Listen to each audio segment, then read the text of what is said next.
Alrighty then. Hey guys, what's up? It's Cxizent here.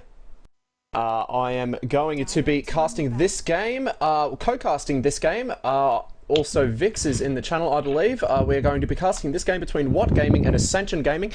This is game number 2 from the top 32 in Tide's Wrath 2, Wrath Harder. That's a mouthful and a half. Going to be leading off the picks and the bans.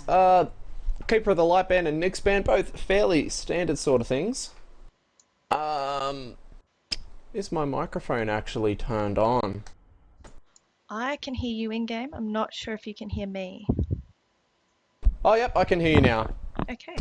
Oh, Anyone watching alrighty the stream, then. Well, that's just give us a shout out if the sound isn't working out for you. alrighty then. So, sort of, pretty standard bans here, all tier 0 shit. Nyx gets a ban for being too good at single target and teamfight disruption. Keeper of the Light gets a ban for being too good of a support hero. Batrider gets a ban for being too good of a mid hero. 5 seconds remaining. Alright. And we're gonna have a lifestealer ban. Team pick. This is a best of one, so I expect the teams are going to try and play it pretty safe and standard. They're not going to take any Dire risk. team pick. Yeah. They're not going to try and pull off any big cheese, I wouldn't assume. And of course, because Magnus wasn't banned, he gets a pretty immediate first pick. Wow, picks are really rattling off here. So Ascension Gaming's already sorted out their first 3 with a Magnus, Shadow Demon, Gyro. Not potentially giving too much away about their lineup. Magnus fairly versatile. In my experience, you can run him in the mid. You can also put him in the off lane if you like. And I've actually seen some success thus far in Tide's Wrath, particularly putting Magnus in a defensive tri lane and letting him get the farm. If you can shove the carry into the off lane, it's proven to be fairly effective. When I've seen these guys play Magnus before, he has been solo mid. 5 but, seconds you're remaining. right, the Gyro can also pick up that mid role as well. Gyro's got a lot of synergy Reserve with time. Shadow Demon, so we might see them on a defensive tri lane down the bottom. Yeah, especially early on. The two of them really do have a fair bit of zoning control over the enemy heroes. And as far as team fights go, Gyro and Magnus do play really well together because what Gyro does scream out for is someone to sort of line up his cooldown. So that'll probably work out fairly well for them. WOT Gaming really running the reserve timer down a little bit here. They've got a good combo they've got- up there with Darkseer and Rubik, but that Gyrocopter's got to be worrying them a little bit. Yeah, Gyrocopter is a fairly big pick to come out swinging with, and he's the sort of hero that you can't really be 100% certain of what to expect. Being that he can play very well as a support, and he can also carry quite well once he starts leveling flat cannon towards the later game. So, yeah, the Darkseer, of course, in my experience, has fallen out of favor a little bit. He used to be. He used to be like banned round 1 fairly consistently, and teams seem to be sort of moving away from the Darkseer as far as a flash farming support goes, and favouring Keeper of the Light a little bit more just for that extra mobility and lane support. And there's the Puck pickup. It'd be interesting to see how Puck goes if they do decide to throw Magnus in the middle. Probably a little easier as opposed to the Gyro in the middle, just doing a lot of that damage to a squishy hero like Puck. Yeah, that's true. On the other hand, though, Shockwave is a fairly telegraphed spell, so it shouldn't be too difficult for a Puck to use Phase Shift to get out of the way. It'll be sort of, I guess, who gets the Dire team ban. who gets the upper hand first in the middle lane. The bans coming out from WOT Gaming, they've banned the Lena, so they look like they're a little bit worried about that Shadow Demon, and rightly so. He's extremely potent in a lane with anyone who needs a lineup for the stun like that.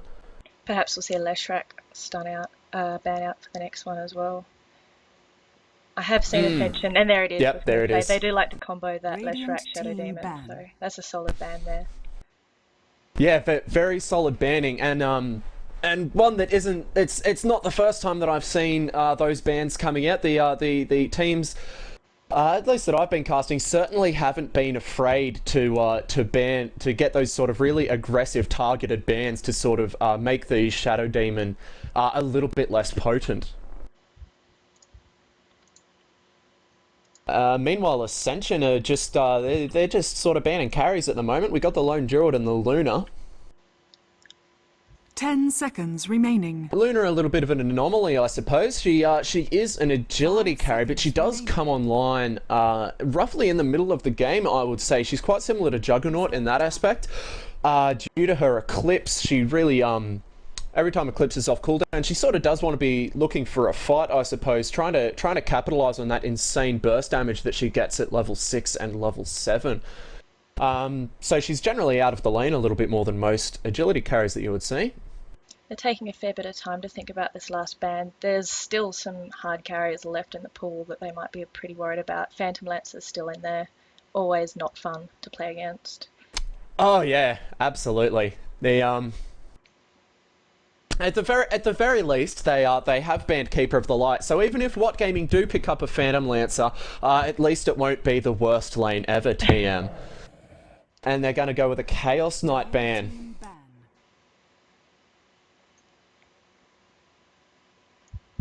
I'm interested with WOT Gaming's pickup. I mean, there's a lot of setup with the Telekinesis and Darkseer with Vacuum. They just need to get the damage in there now to follow up on that setup. Absolutely, and what I'm excited to see is potentially some big Wall of Replica Dream Coils.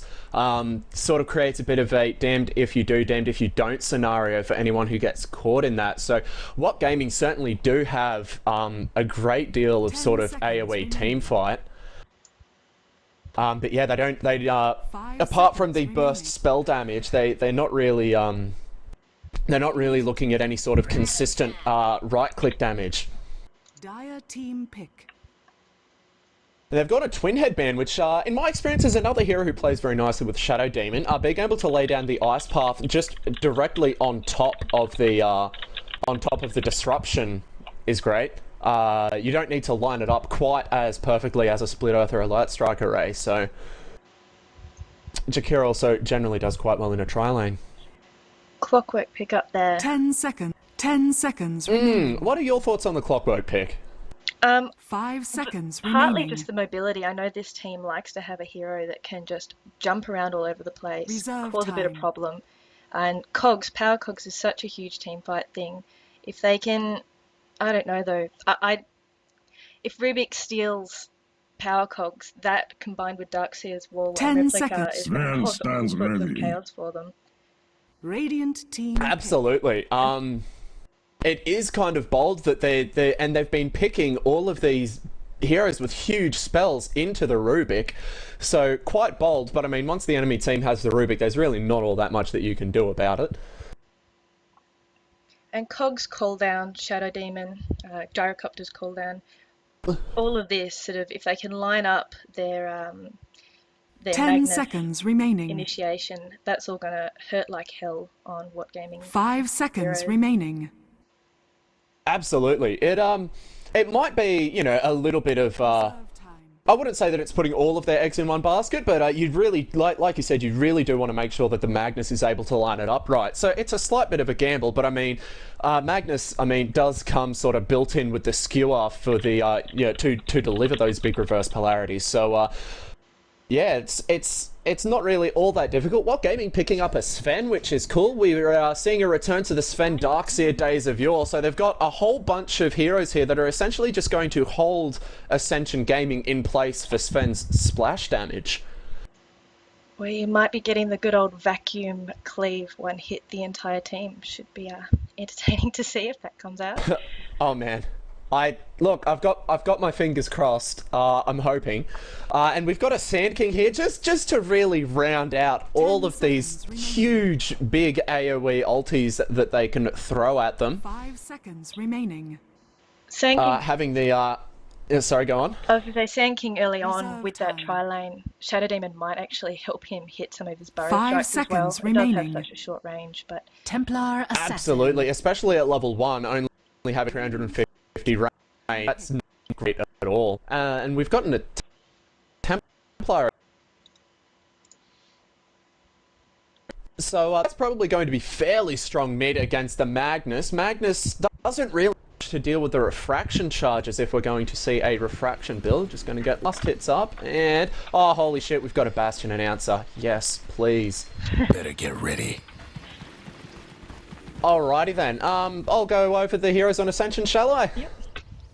Alright, we are going to have Spectral being magnanimous to a point, handling the clockwork. We're going to have Amriel Intel over on the Shadow Demon. We've got, oh my goodness, Quetzalcoatl, I'm sorry if I got that wrong, handling the Sand King with a cool tail. We got Salty Pete and Romantic playing on the Gyrocopter, and we are going to see that tri-lane over there.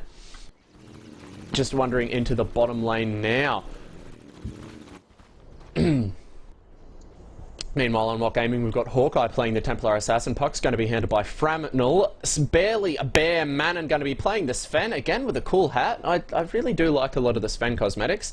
Rubik being handled by Alex, and the Darkseer being played by Wasteless.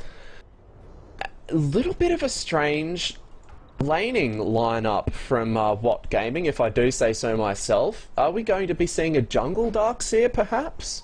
Well, the assumption is always Darkseer long lane, but then the advantage is always to do something different, take the enemy out of by surprise. So yeah, potentially jungling out there, TA mid, and then putting the Puck solo down the bottom. The game is on. Gives them that XP bonus. And I mean, yeah, Puck does sort of tick a lot of the boxes for a suicide lane hero. It can hang right back and sort of throw the illusory orb to, you know, potentially pick up some last hits here and there, and just hang right back sort of in experience range. And the illusory orb does double as an escape mechanism, so Puck is kind of hard to jump on top of. It looks like we may well see a Darkseer in the jungle. Yeah, Darkseer doesn't really sort of go well in tri-lanes because he just sort of ends up inadvertently stealing all of the farm.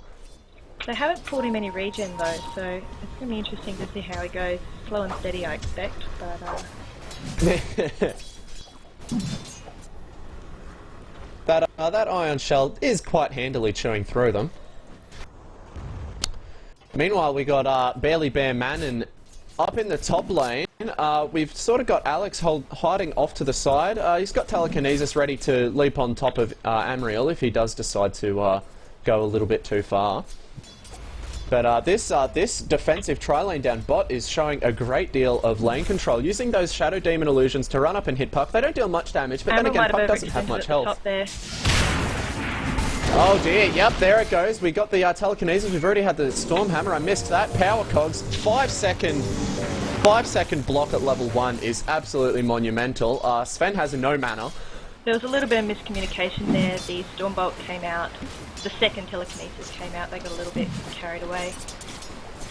I just have to switch my overlays over. Thank you for dual admin there reminding me to do that. I forgot last time we were casting out. That's Vixx. Sorry, people watching the game.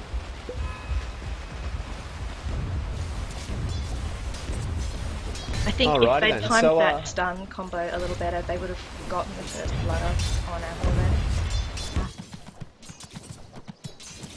Possibly.